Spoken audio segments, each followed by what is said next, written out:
mutungamiri wemain opposition munyika yeZimbabwe uchiprova makotsi nemaJudges wrong, unyatsokuwapa maguiding rule, unyatsokuudza kuti aiwa izvi ndozvamaifanira kunge muchifulfilla muchiita, nokuti zvamuri kuita izvizvi anozvitaura nekuda kwokupswa kwakaitwa vana Chamisa Onyorera in the 78 anyatsokuyakavanyadzisa. Sarambina mashoko kana Tsamba chokwadi naNelson Chamisa kuti bva subscribe like utina on the bell icon. Tipinde pendo pake panyoka pachinzi the courts as guarantors of rights and liberties.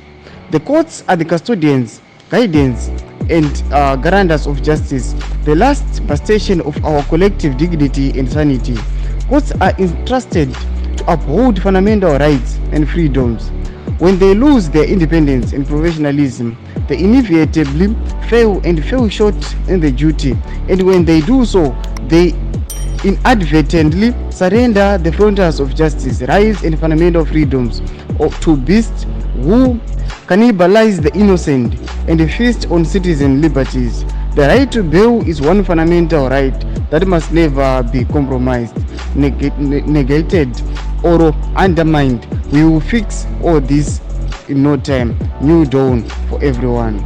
Ndo mashoko anonyorwa panapa naNelson Chamisa achiti aiwa zvese zvavari kuita izvi zvekunyima vanhu bail iyo yagara itori right yavo, toda kuzvifixa within no time. Mashoko ataurwa naNelson Chamisa. Tudze mafungiro enyu moti kudii pamusoro pemashoko ake. Pinai comment section medu, subscribe, kulike, turn on the bell icon.